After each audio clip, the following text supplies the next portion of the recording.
Today I'm going to show you guys an option of how to terminate a piece of trim that's not butting up to another piece of trim or a wall. So in this case, what we're doing is we have our toe kick on the front of our cabinet. This actually had a bit of an overhang on it and we had to cut it off because we wanted this to be able to go up flush against it. So if you look at this corner, if we just had a piece of trim end right here, we probably, and we have to overlap because this edge is exposed of our cabinet where we trimmed it down and this is our exposed toe kick. So we have to cover this because this is not pretty on this side.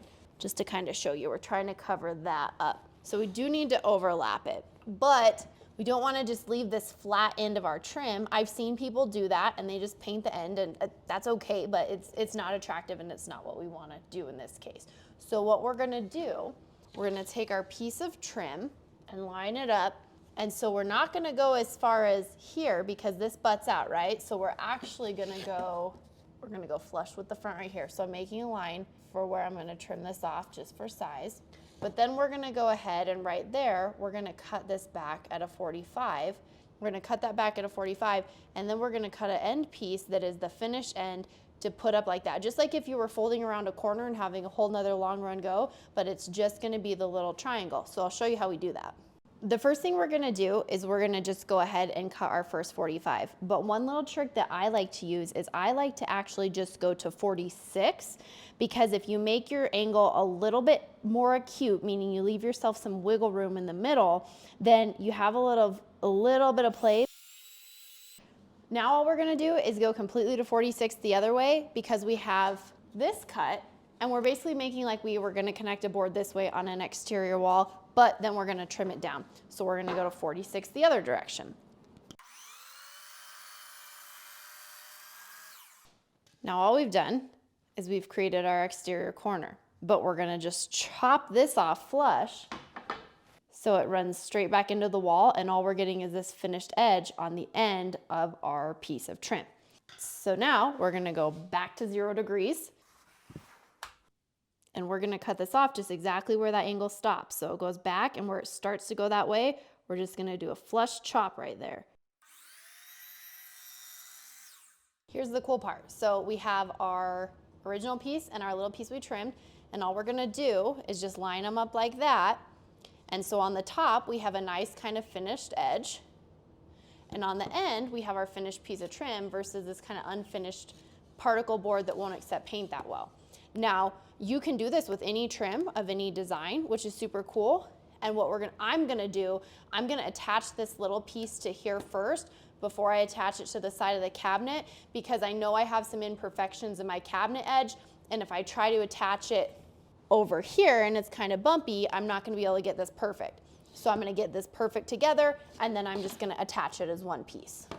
Now you have a couple ways to attach this small piece to here. You can use a brad nailer, and they do have finer brad nailers than that. I just don't have one. But sometimes when you nail through a really tiny piece, it breaks it. So what I like to do is glue these small end pieces on, and then I'll attach it with nails, with brads to the cabinet. So this is a adhesive that I like to use. It's a 2-part activator. I really like it for putting my trim together before I put it on a wall. Basically all it does is if I put this on where I want it, and then I spray it with this, that activates it after a few seconds of just holding it together, and I don't have to wait for a long time for glue to set up. So I'm gonna go ahead and use this just for those two pieces together. Super, super handy.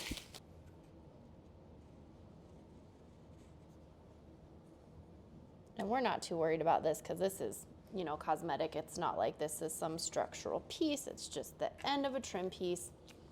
But this does go quick, so make sure you're ready to grab it and put it where you want it. Like I'm already moving too slow.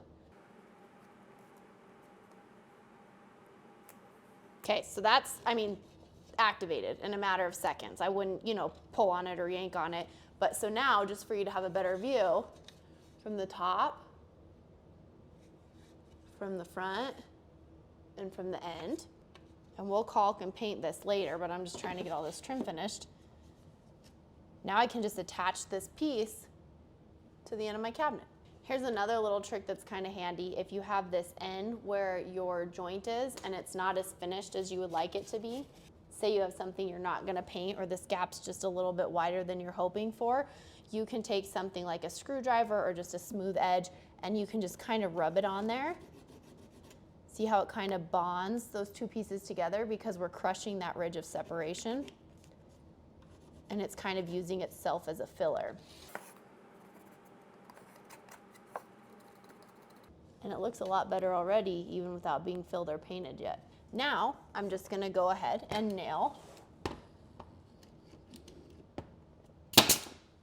my trim in. So here we are, where you can see where we ended one way, went the other way with our finished edge before paint. And we just have the same finish there as we do there. So now we just need to paint it up.